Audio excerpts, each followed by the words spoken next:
ओम नमो भगवते वासुदेवाय। ओम नमो भगवते वासुदेवाय। ओम नमो भगवते वासुदेवाय। ओम नमो भगवते वासुदेवाय। ओम नमो भगवते वासुदेवाय। ओम नमो भगवते वासुदेवाय। ओम नमो भगवते वासुदेवाय। ओम नमो भगवते वासुदेवाय।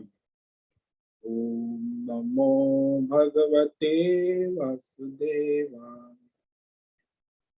ओम ओम ओम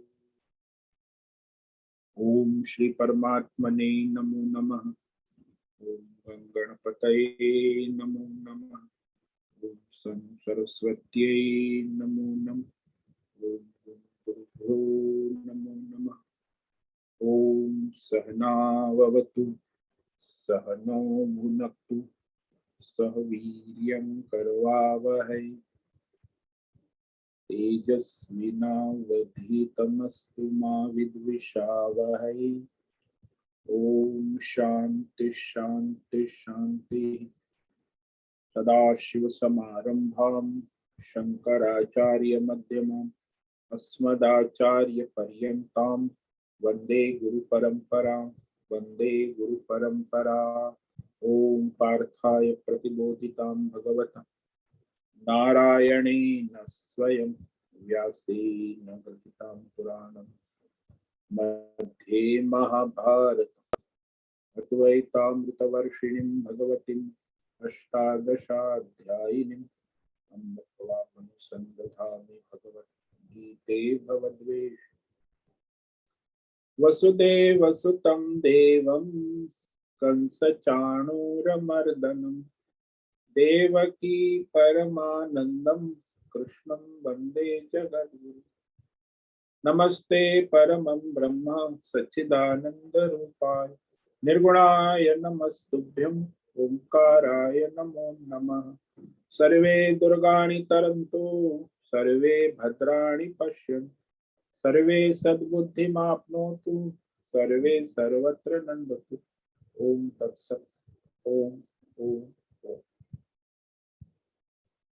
आप सभी ऑनलाइन नेटवर्क पर उपस्थित भगवद गीता श्रवण साधकों को आज प्रातः का अभिवादन अभिनंदन अभिवंदन। हरि ओम हरि ओम हरि ओम। हम सबको आज का यह दिव्य दिन तन मन धन जन देश काल विषय वस्तु परिस्थिति अवस्था अध्यात्म भौतिक दैवी व्यष्टि समष्टि क्षेत्र सभी को अपने अपने पूर्व में अनंत जन्मों में किए हुए संचित पाप पुण्य धर्म अधर्म मिश्र कर्मों के पके हुए फल स्वरूप वर्तमान में आज अपने अपने प्रारब्ध अनुसार परमेश्वरी अचिंत्य योग माया के माध्यम प्रसाद स्वरूप में प्राप्त हुआ है। अतः आज का यह दिव्य दिन परमार्थ हेतु निष्काम सेवा यज्ञ देव यज्ञ ऋषि यज्ञ पितृ नृ यज्ञ भूत यज्ञ सात्विक दान शैक वाचिक मानसी तप निष्काम कर्म योग ध्यान योग भक्ति योग ज्ञान योग साधना स्वाध्याय वेद शास्त्रों का अध्ययन अध्यापन उपासना आराधना के लिए समर्पित करे और कराए। अत्यंत दुर्लभ मनुष्य जीवन को परमार्थ हेतु सार्थक करे और कराए। आज विक्रम संवत 2080 आषाढ़ मास आषाढ़ ने श्रावण अधिक श्रावण मास शुक्ल पक्ष की तृतीया तिथि कल सुबह 6:57 आश्लेषा नक्षत्र है आज 10:53 तक। उसके बाद मघा नक्षत्र लग जाता है। आज है गुरुवार और यहाँ वर्षा ऋतु चल रही है। वर्षा सुबह हो रही थी, अभी रुकी है। गंगा जी अपने खतरे के निशान से 1 फुट नीचे चल रही है और वायु की गति 5-10 किलोमीटर प्रति घंटा चल रही है। ईस्वी सन 2023 20 जुलाई 2023 सुबह के 7 बजने वाले हैं। कलयुग का प्रथम चरण 5248वां वर्ष, 7वां वैवस्वत मनवंतर, श्वेत वराह कल्प, ब्रह्मा जी का 26वां दिन और 51वां वर्ष चल रहा है। ऐसे अनंत कोटि ब्रह्मा और ब्रह्मांडीय परमेश्वरी अचिंत्य योग माया में हमारा यह एक ब्रह्मांड, इस ब्रह्मांड में पृथ्वी लोक में समुद्र के ऊपर जम्बू द्वीप के ऊपर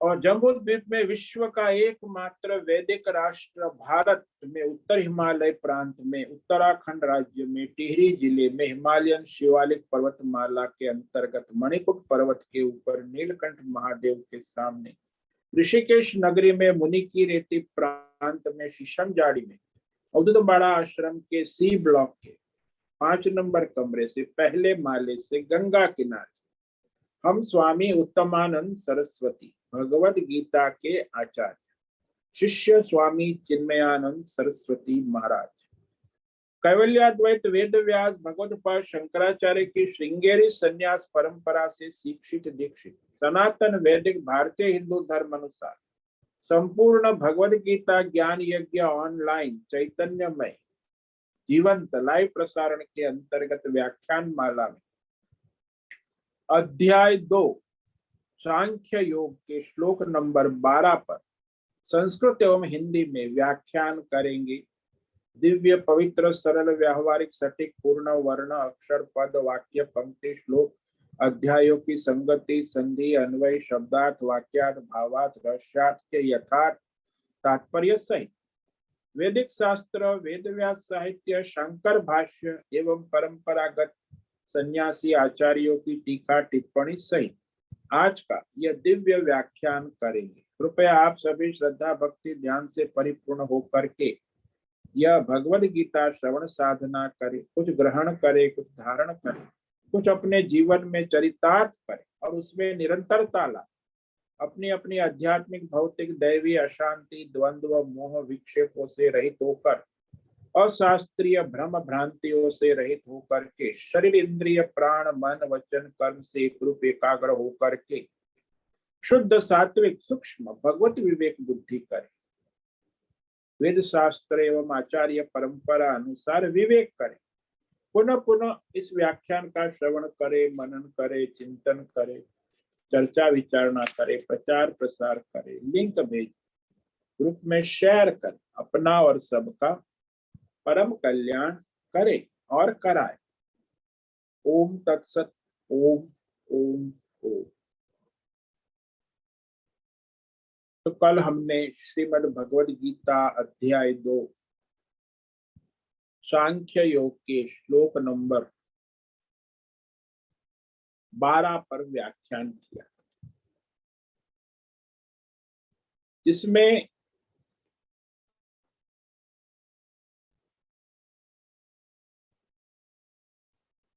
भगवान कह रहे हैं न त्वेवाहं जातु नासं न त्वं नेमे जनाधिपाः न चैव न भविष्यामः सर्वे वयमतः परम्।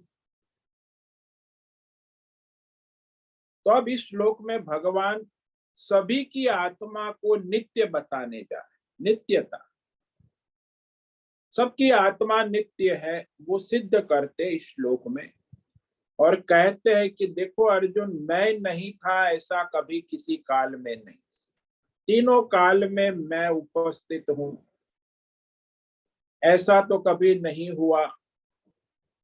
और तुम और ये सब राजा शरीर से ना रहे वो संभव है, लेकिन आत्मा तो नित्य है, क्योंकि वो आत्मा रूप से नित्य है तीनों काल में, भूतकाल, वर्तमान, भविष्य। हाँ, ये भौतिक शरीर छूट जाने के बाद आत्मा रूप से सब नित्य रहेंगे, क्योंकि हम नहीं रहेंगे ऐसा नहीं कह सकते। आत्मा नित्य है, शरीर नश्वर है, और अज्ञान से उत्पन्न जो जीव भाव है वह सूक्ष्म शरीर जब तक अज्ञान है तब तक रहता है, लेकिन उसका भी नाश है आत्मज्ञान हो, लेकिन आत्मा का नाश नहीं है।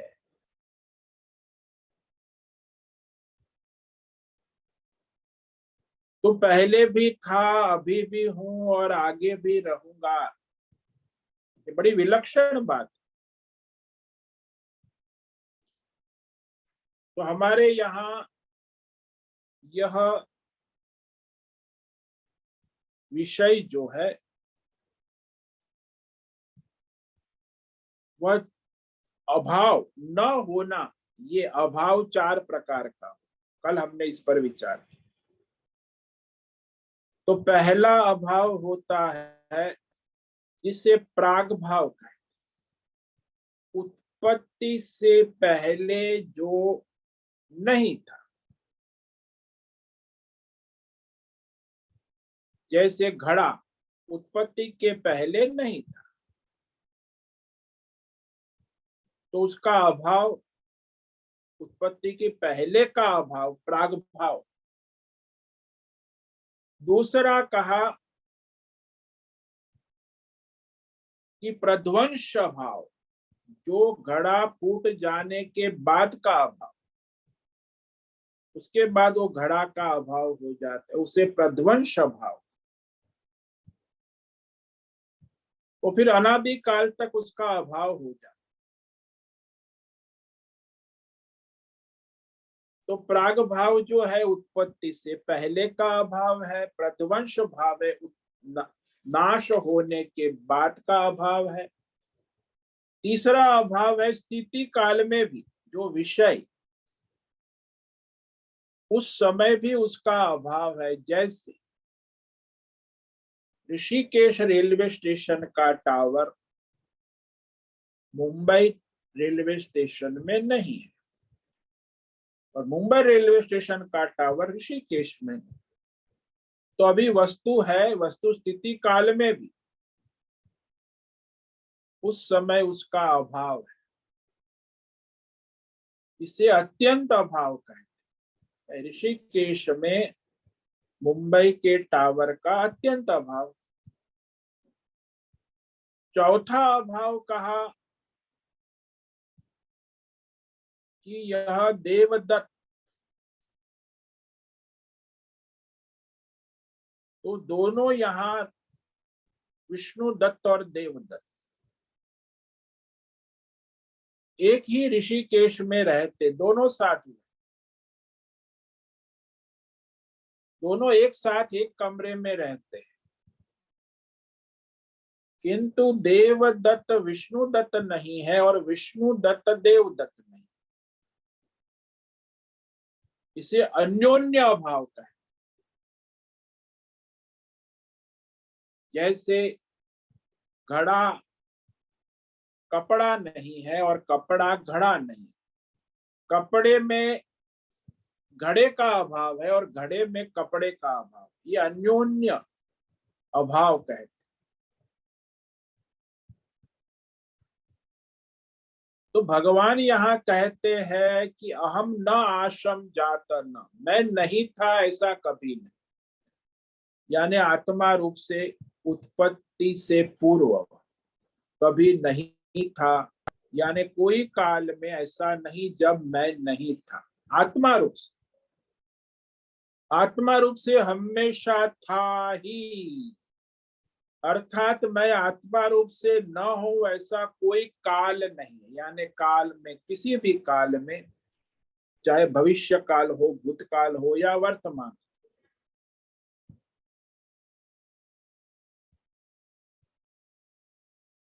ये विवेक विचार करके हमें देखना आवश्यक है कि जो विषय की सिद्धि करने के लिए हमको कोई उचित प्रमाण चाहिए कि कोई विषय सही है या गलत, यह तभी पता लगेगा जब उसमें कोई प्रमाण मिले। तो उस विषय की सत्ता में प्रमाण है, वही उसके न होने में भी प्रमाण होता है। जैसे दृष्टांत से समझो कि जैसे कमरे में आंख से प्रकाश दिखता है, रोशनी, कमरे में रोशनी प्रकाश नहीं है, यह भी आंख से ही पता चलता है। भाई लाइट प्रकाश है कमरे में, यह भी आंख से पता चलता है, और कमरे में प्रकाश नहीं है, यह भी आंख से ही दिखेगा। यदि हमने अपनी आंखों पर पट्टी बांध दी है तो कमरे में रोशनी प्रकाश है कि नहीं है, ये नहीं दिखे।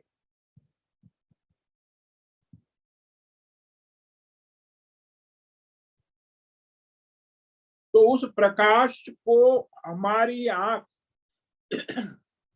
देखती है और अंधकार को भी हमारी आंख ही देखती, प्रकाश और प्रकाश के अभाव को। तो जो आंख देखती है वही रोशनी के अभाव को भी देखती है, किंतु अंधे मनुष्य को न प्रकाश का न अंधकार का विवेक हो सकता। इसी प्रकार ले लो, कान से अगर हम शब्द सुनते हैं तो यहाँ शोर नहीं है, यह भी कान से ही पता चलता है, यहाँ शांति है, यहाँ शोर है। बहरे मनुष्य को यह नहीं पता चलता कि कोई क्या बोल रहा है, शोर है कि शांति है। इसीलिए ये एक नियम है कि जो विषय को जिस इंद्रिय से जानता है उसी इंद्रिय से उस विषय का अभाव भी जानता है। यानी कोई भी इंद्रिय का विषय ले लो, उसका भाव और अभाव उसी इंद्रियों से जाना जाता है। अब विचार करो कि मैं हूं वो कौन जानता है?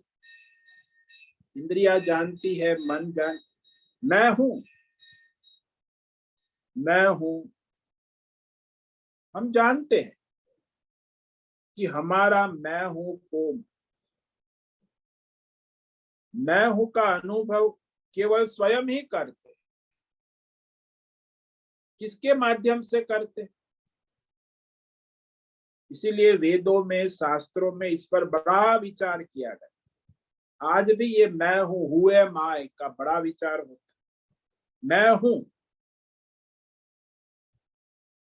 वेद का शास्त्र कहता है ये जो मैं हूं ये आत्मा मन वाणी का विषय नहीं है। मैं हूं ये शब्द का विषय नहीं है।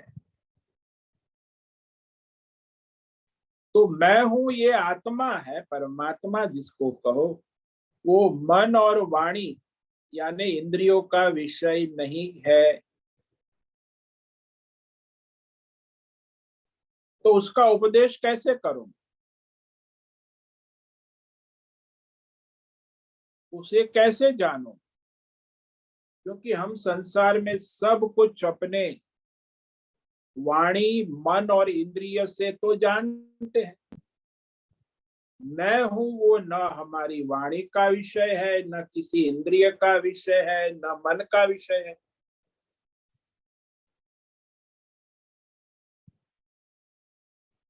वह तो विषय हो नहीं सकता। जब इंद्रिय मन और वाणी का विषय नहीं है तो उसे बताया जा सकता है, न जाना जा सकता न। इसीलिए हमारे वेद शास्त्र कहते हैं, और शास्त्र क्या करेगा जब नहीं तो आचार्य लोग कहते हैं कि मन वाणी इंद्रिय का विषय आत्मा नहीं। इसका मतलब ये नहीं कि वह इसकी सहायता से जाना ही नहीं जा सकता। जैसे आंख से आंख नहीं दिख सकती,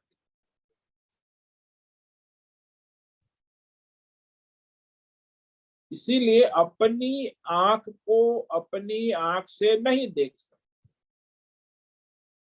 यह तो पक्का है। फिर भी जब हम आंख के डॉक्टर के पास जाते तो आंख के डॉक्टर हमारी आंख की परीक्षा करता है, कहता है कि नंबर पढ़ो, ऊपर वाले पढ़ो, नीचे वाले पढ़ो, अक्षर छोटे पढ़ो, उससे छोटे पढ़ो, दिखते हैं या नहीं। हम डॉक्टर को कहेंगे आपने फीस ली है, अभी आप ही बता दो दिखता है कि नहीं। मैं क्यों बताऊं, आप पढ़े लिखे हो डॉक्टर। तो डॉक्टर वो हमारे आंख का परीक्षण नहीं कर सकते कि अक्षर हमें स्पष्ट दिखते हैं कि नहीं दिखते, छोटे बड़े।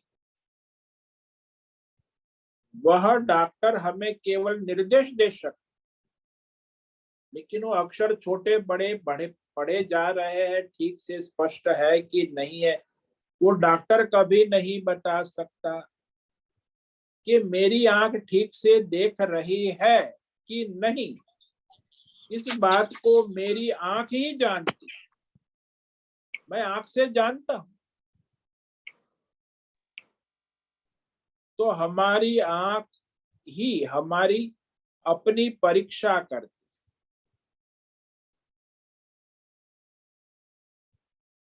फिर कैसे कहते हैं कि आंख आंख को नहीं देख सकती? तात्पर्य ये है कि ये जो भौतिक आंख है वह इसकी जो देखने की शक्ति है, अध्यात्म शक्ति, उसको नहीं देख सकती, परंतु इसके अंदर की अध्यात्म शक्ति को हम देख सकते हैं। तो आंख वाला स्वयं जान सकता है कि मेरी आंख ठीक से देख रही है कि नहीं। वो देखने की शक्ति कमजोर है कि अधिक है कि कम है, वो आंख वाला जानता है, डॉक्टर नहीं जान पाए। वो सूक्ष्म शक्ति है ना आंख के अंदर। तो अंदर की शक्ति को हम देख सकते हैं, जान सकते हैं। तो हमारे आंख में जो दिख रहा है स्पष्ट है कि कमजोर है, तेज है कि कमजोर है, दूसरा कोई आंख की शक्ति को देख नहीं सकता, जान नहीं सकता। हाँ, केवल आंख के ऊपर के जो स्थूल रूप को देख सकता है, और डॉक्टर जो है ऑप्थोमोलॉजिस्ट, वो हमारी आंख का परीक्षण, भौतिक आंख का, आई बॉल का, रेटिना का, सब उसके स्पेशलिस्ट होते हैं। लेकिन सूक्ष्म जो देखने की शक्ति है, कम है ज्यादा है, ये तो जो स्वयं ही जान सकता है। तो आंख की जो वास्तविक देखना, न देखना, स्पष्ट देखना, अस्पष्ट देखना, कमजोर देखना, तो वह आंख वाला स्वयं ही जानेगा। तो स्वयं कौन है भाई? स्वयं आप हो, मैं हूं आत्मा। तो अपनी आत्मा के द्वारा अपनी आंख की शक्ति कमजोर है, स्पष्ट दिख रहा है, नहीं दिख रहा है, ये हम स्वयं जानते हैं, और कोई नहीं बता सकता। तो इसी प्रकार ये जो भीष्म द्रोण के भौतिक शरीर को तो सब देखेंगे, भौतिक शरीर सबको दिखते, लेकिन मैं हूं भीष्म, इसको तो भीष्म शरीर वाला स्वयं देखेगा, शरीर सबको दिखे, लेकिन मैं हूं, मैं कैसा हूं, मैं हूं भीष्म का मैं हूं, इसको भीष्म ही देखेंगे। जो कहा जाता है कि आत्मा मन वाणी इंद्रिय का विषय नहीं है, उसका रहस्य है कि अपने आत्मा से अलग सारे भौतिक अध्यात्म विषय अलग करके देखते हैं, वो है और नहीं है दोनों हम देखते हैं। ये भौतिक विषय है नहीं, आज सूर्योदय नहीं हुआ है, आज हुआ है, भौतिक अध्यात्म दैव विषय नहीं है, ये भी हम जानते हैं, और है ये भी जान।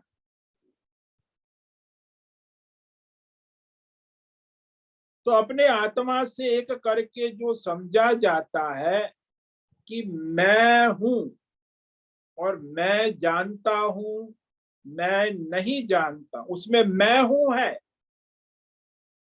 मैं हूं की प्रतीति में ही आत्मा की प्रतीति है।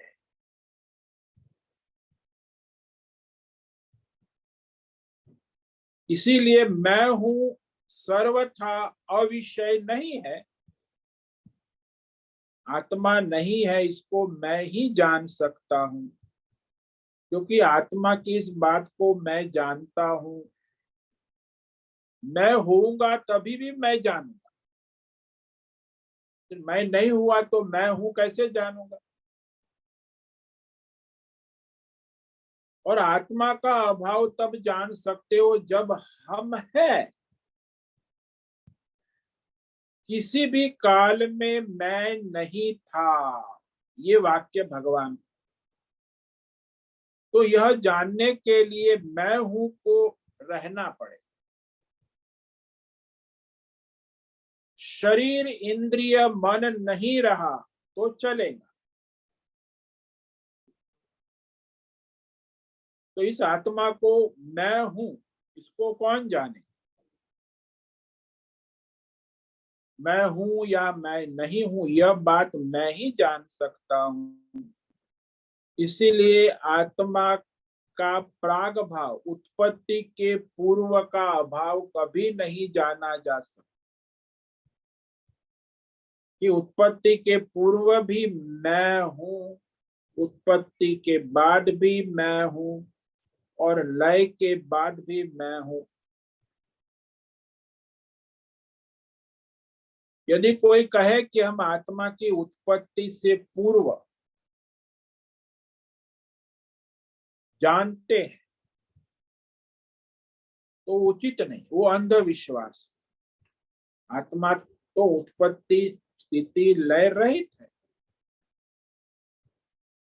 जन्मांतर में भी देखो कि आप अनेक जन्म हो जाए, पुनर्जन्म को मानने वाले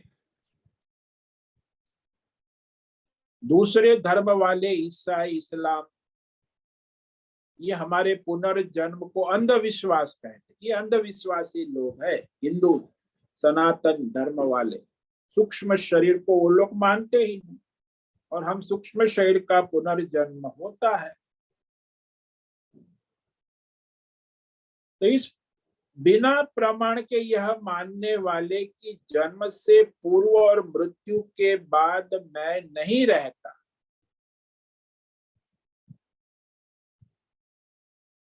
तो अंधविश्वासी अपने को बुद्धिजीवी कहते कि हम लोग बुद्धिमान हैं।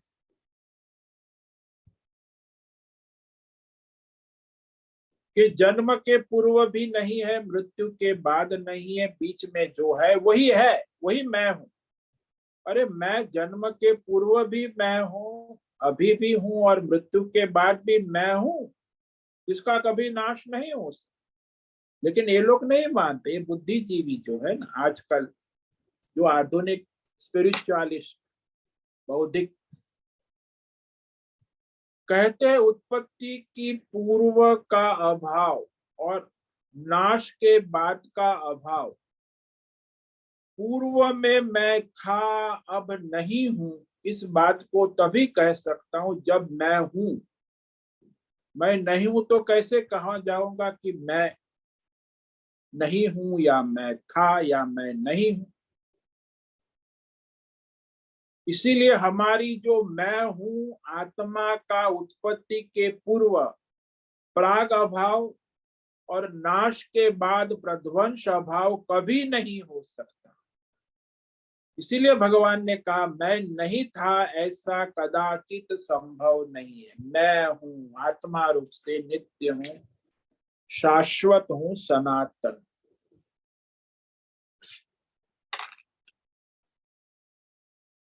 तो ये विवेक करने के साथ अर्जुन को एक शंका हो सकती है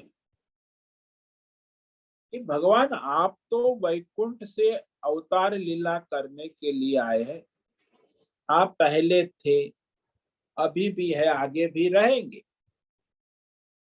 लेकिन हम तो जीव है, संसारी है, हम लोगों का क्या हाल। तो भगवान ने कहा न त्वम नेमे जनाधिपा, तू नहीं था ऐसा भी नहीं, क्योंकि तू भी अपने को मैं हूं के रूप में नित्य जानता। मैं अर्जुन हूं, केवल अर्जुन नहीं, मैं अर्जुन हूं, अहम रूप से जानते हो। होंगे कि अर्जुन भगवान का भक्त था, वैकुंठ में उसके साथ रहता था, हम लोगों को क्या गति होगी। नहीं, अर्जुन नहीं, कोई भी प्राणी। तो कह दिया ये ने में जना, यहाँ जो युद्ध के मैदान में 47 सैनिक खड़े हैं, राजा महाराजा अपनी सेना के साथ खड़े हैं, राजा लोग ये भी कभी नहीं थे ऐसा नहीं, उनका भी मैं हूं आत्मा नित्य है, क्योंकि ये सब अपने को मैं हूं के रूप में जानते हैं। मैं हूं, अहम अस्मि इति भाव।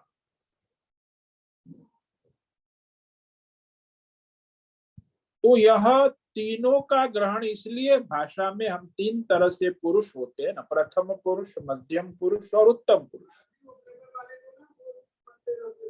मैं खाता हूं, तुम खाते हो और वह खाते, भोजन के समय हम कहते हैं, जैसे यहाँ भंडारा होता है तो मैं भंडारा खाता हूँ, मेरे सामने भाई आप भी भंडारे खाते, और ये सब 100-200 साधु है, सभी भंडारे खाते हैं।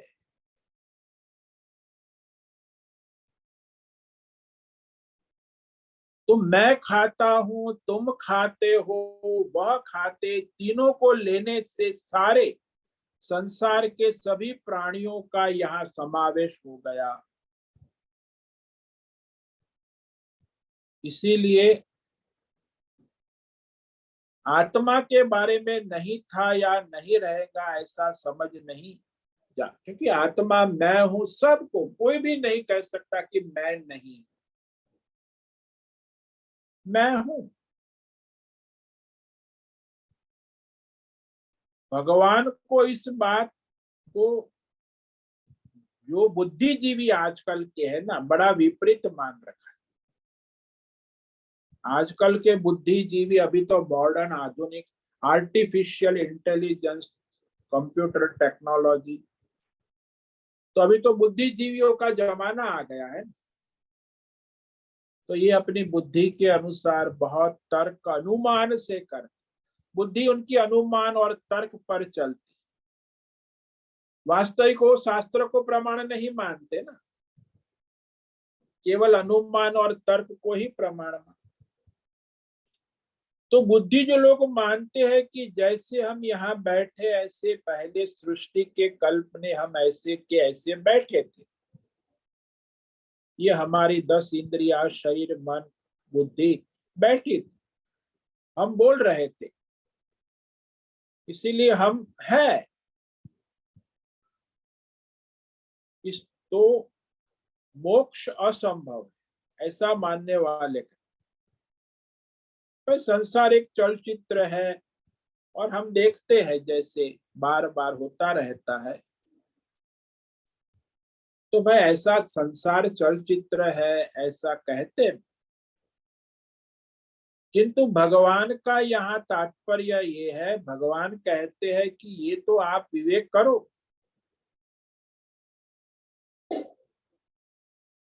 कि आत्मा सदा सर्वत्र सब में उपस्थित रहता है। बाकी सारे विषय जो है भौतिक अध्यात्म दैव के बारे में यहाँ नहीं कहा जा रहा।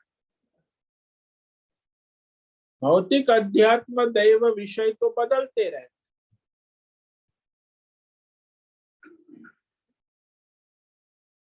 ये सारे संसार में लोग सोचते रहते हैं कि बार बार ऐसी घटनाएं होती रहती है।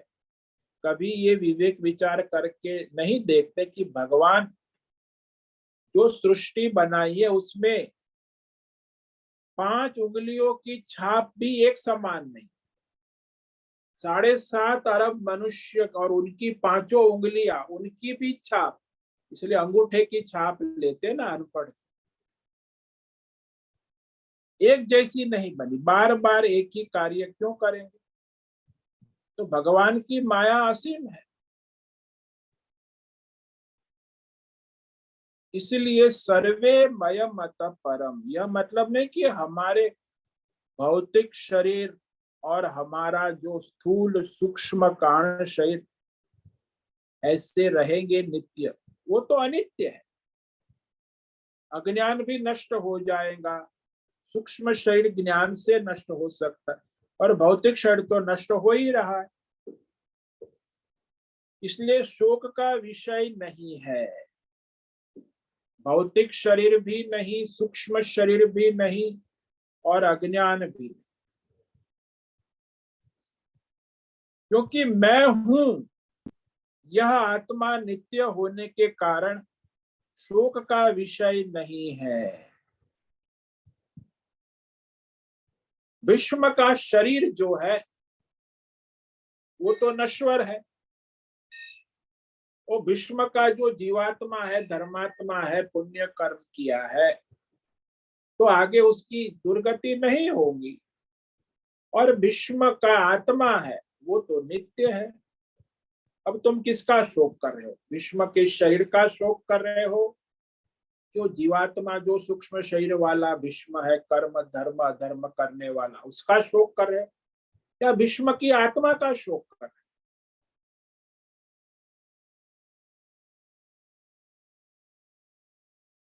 इसीलिए वे शोक का विषय नहीं है, न भीष्म न द्रोण। तो तुम शोक कर रहे हो और बुद्धिमानी बता रहे,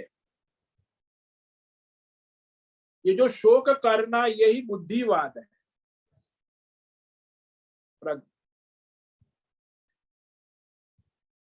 तो इस प्रकार अर्जुन ने जब अपना शोक प्रकट किया तो भगवान ने शोक के सामान्य और विशेष कारण बताए।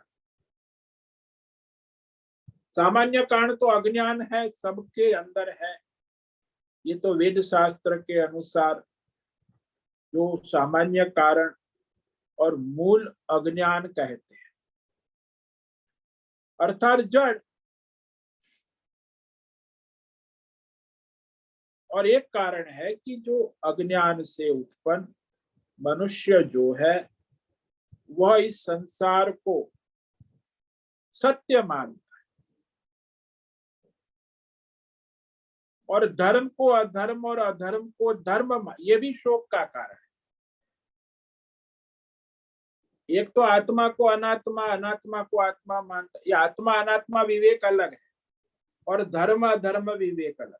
भगवान यहाँ 11 से लेके 30 तक आत्मा अनात्मा का विवेक करा रहे हैं। उसके बाद 31 से लेके 40 तक भगवान धर्म अधर्म स्वधर्म पर धर्म का अर्जुन को विवेक कराएंगे।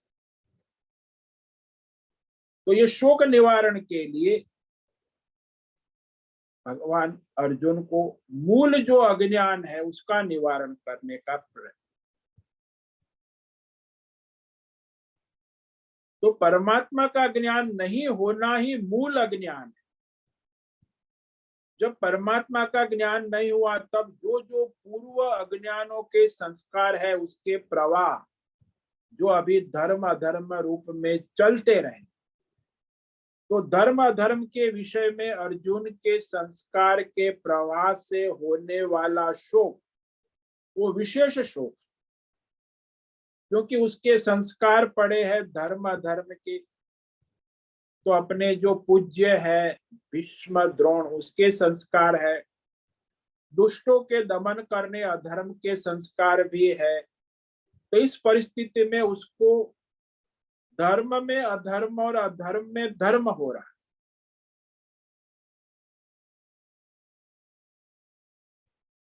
तो ये अधर्म के पक्ष में खड़े हैं, उसके प्रति पूज्य भाव हो रहा है, वह अधर्म है। तो ये अज्ञान के कारण शोक हो रहा है। जैसे हम लोग वैद्य के पास जाते रोग, तो रोग के मूल कारण को पहले दूर करता है। जो हमारे वैदिक वैद्य अच्छे वैद्य होते, तो रोग के मूल कारण को दूर किए बिना उसके प्रतीत होने वाले दुख को दूर नहीं कर। जैसे किसी के पेट में गड़बड़ है और उस पेट की गड़बड़ के कारण उसके सर में दर्द हो रहा है, पेट का गैस सर में चढ़ गया है, तो डॉक्टर ने पहले उसे सिर दर्द की दवाई दे दी, पेट साफ करने की दवाई नहीं दी। तो दर्द की निवृत्ति हो जाएगी थोड़ी देर के लिए, सर दर्द नहीं होगा, रोगी अपने को ठीक अनुभव, लेकिन वो थोड़ी देर के लिए। जैसे आजकल पेन किलर का जमाना है, आधुनिक एलोपैथी चिकित्सा प्रणाली, ये सबसे बड़ी कमी है उनकी। फिर भी आजकल एलोपैथी में अभी सब इंस्ट्रूमेंट आ गए हैं, तो रोग का निदान हो जाता है। वरना पहले वैद्य रोग का निदान करने के बाद ही उचित दवा कर, मूल कारण सोचना चाहिए कि ये इसका मूल कारण क्या है।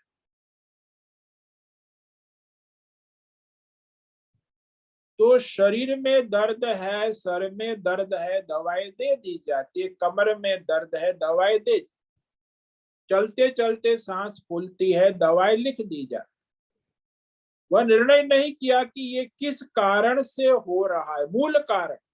देखो, कोई भी वस्तु है उसका मूल कारण और एक सामान्य कारण होता है। ऊपर दर्द हो रहा है, तो मूल कारण का निवारण नहीं करके सामान्य कारण का निवारण करते रहेंगे तो मूल कारण बना ही रहे, वो कष्ट देता रहेगा।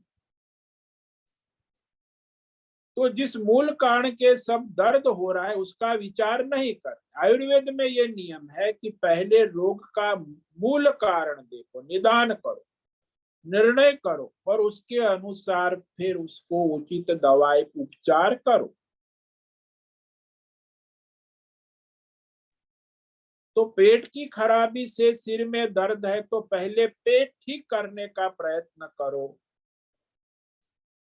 किसी को बहुत दर्द है तो फिर सर दर्द की दवाई दे दो, लेकिन प्रधान तो है मूल रोग का निदान करना और निवृत्त करना। तो इसी प्रकार परमात्मा को भी यहाँ जो मूल रोग है अज्ञान, ये मानव जात का मूल रोग, वो धर्म अधर्म अधर्म धर्म ये तो सामान्य रोग है।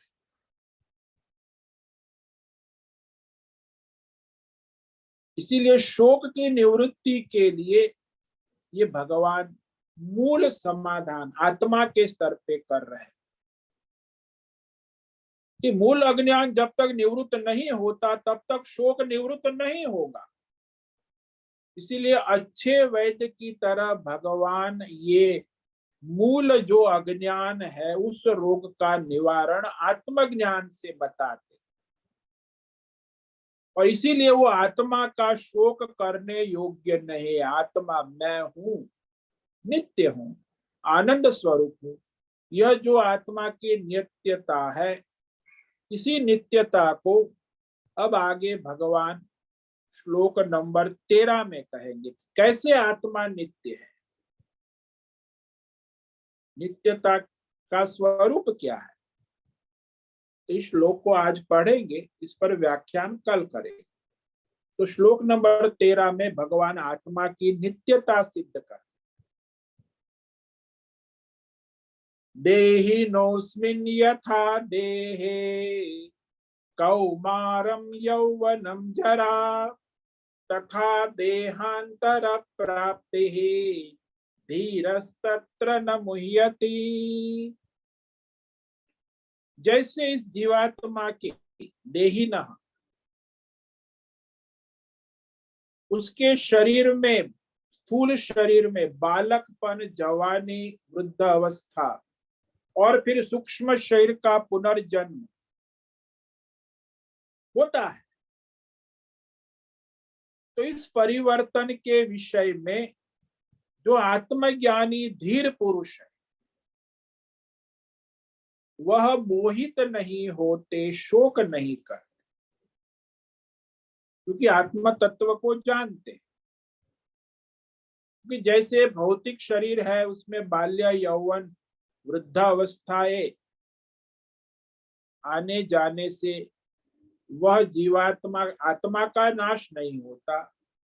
ऐसे इस शरीर को जाकर वो सूक्ष्म शरीर के द्वारा फिर दूसरा शरीर धारण करता है, पुनर्जन्म, तो भी आत्मा निर्विकार रहता है।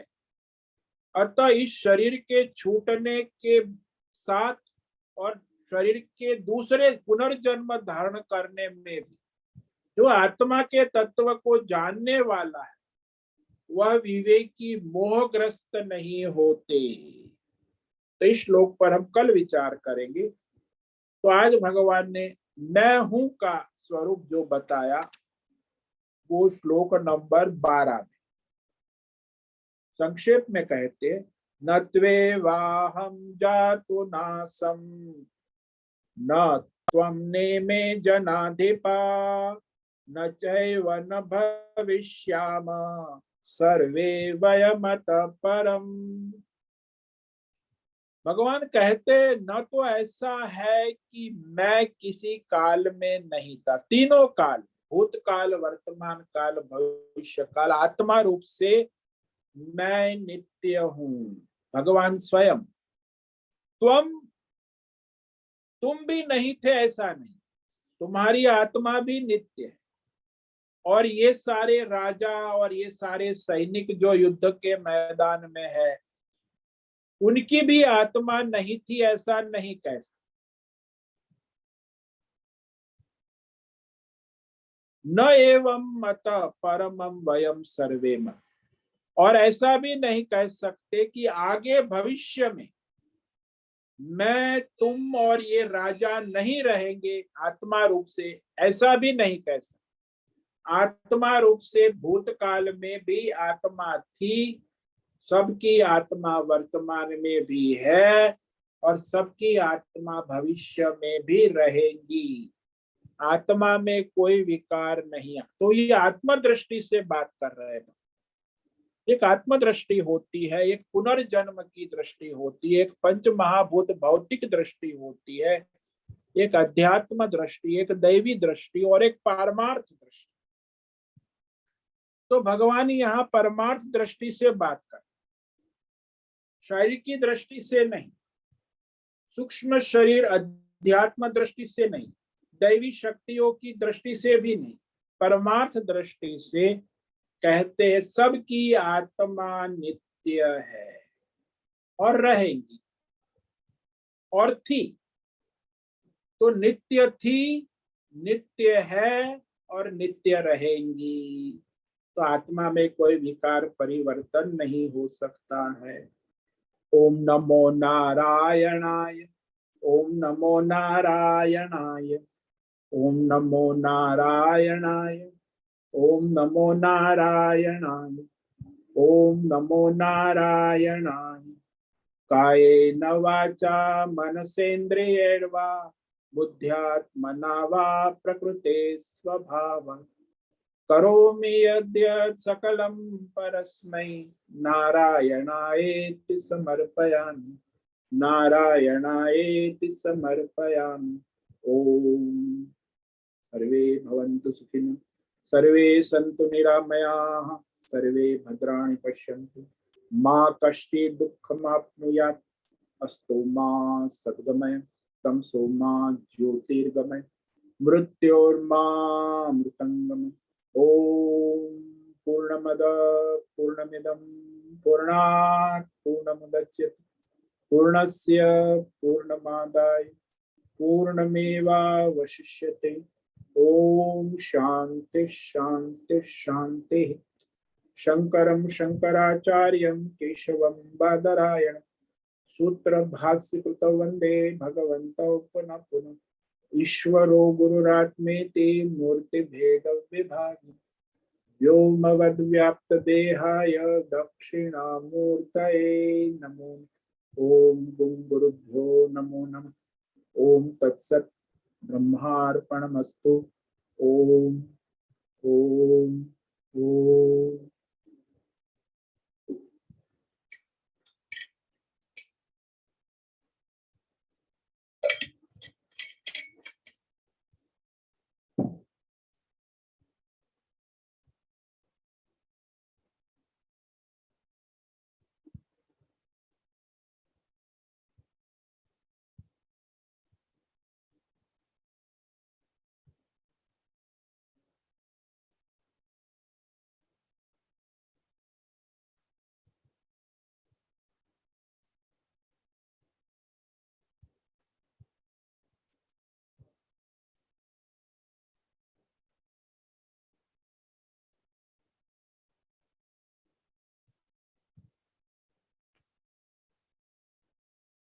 प्रश्नोत्तरी का समय है।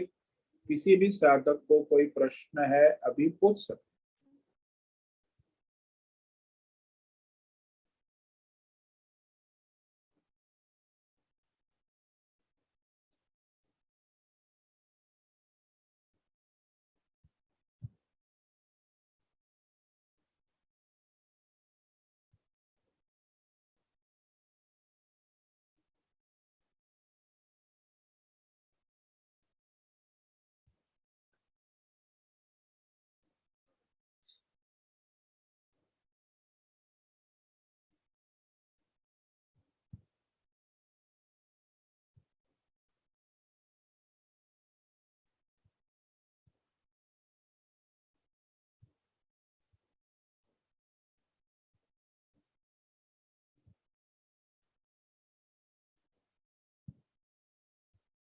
तो ये संसार में ये जो भगवान यहाँ कह रहे हैं, इस प्रकार परमात्मा के तत्व को नहीं जानना रूपी जो मूल अज्ञान है, जब तक निवृत्त नहीं होगा तब तक शोक निवृत्त नहीं होता।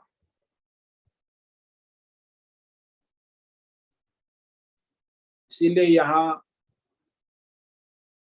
भगवान मूल अज्ञान का निवारण कर रहे हैं।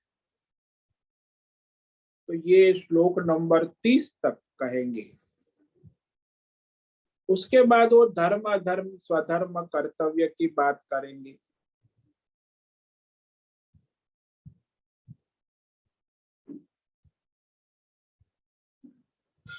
क्योंकि किसी की भी आत्मा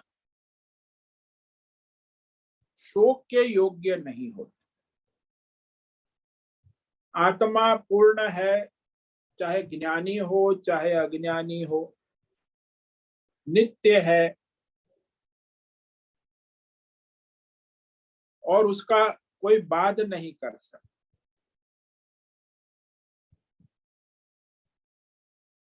वो नित्य पूर्ण है, आनंद स्वरूप है और आत्मा में कभी शोक संभव नहीं है। ज्ञान में हाँ, अज्ञान से शोक होता है। जब तक ये अज्ञान की निवृत्ति नहीं होती कि मैं जीव हूं, मैं स्थूल शरीर हूं, मैं सूक्ष्म शरीर हूं, मैं संसारी हूं, ये तो प्रकृति है। इस प्रकृति में नहीं हूं, प्रकृति मेरी है, मैं प्रकृति नहीं हूं। शरीर मेरा है, मैं शरीर नहीं हूं। मैं हूं तो मैं शरीर है। मन मेरा है, बुद्धि मेरी है, संसार मेरा है, लेकिन मैं न मन हूं, न बुद्धि हूं, न संसारी हूं। मैं हूं वो तो शुद्ध आत्मा है ना, कि मैं हूं तो ये सब प्रकाशित हो रहा है। और मैं नित्य हूं, ये चाहे जैसा भी हो। शरीर संसार दोनों की बात यहाँ कही ना इस श्लोक में, कि अर्जुन तुम नहीं थे ऐसा भी नहीं है, और ये राजा लोग, ये संसार नहीं था ऐसा भी नहीं, आगे भी हम नहीं रहेंगे ऐसा भी नहीं। अरे आत्मा रूप से मैं, तुम और ये सब नित्य शाश्वत सनातन सत्य है, ये ज्ञान है। इसमें करना क्या है? बुद्धि में ज्ञान दृढ़ हो गया तो सारे संसार का शोक निवृत्त हो जाता। इसीलिए इस परमात्मा तत्व ज्ञान से ही ये अज्ञान से उत्पन्न ये जो शोक है, मोह है, भय है, वो निवृत्त हो सकता है। और कोई रास्ता, इसीलिए आत्मज्ञान दे रहे हैं। तो आत्मा अनात्मा विवेक से शोक निवारण होता है। वो आत्मज्ञान ही मुख्य मूल निवारण है।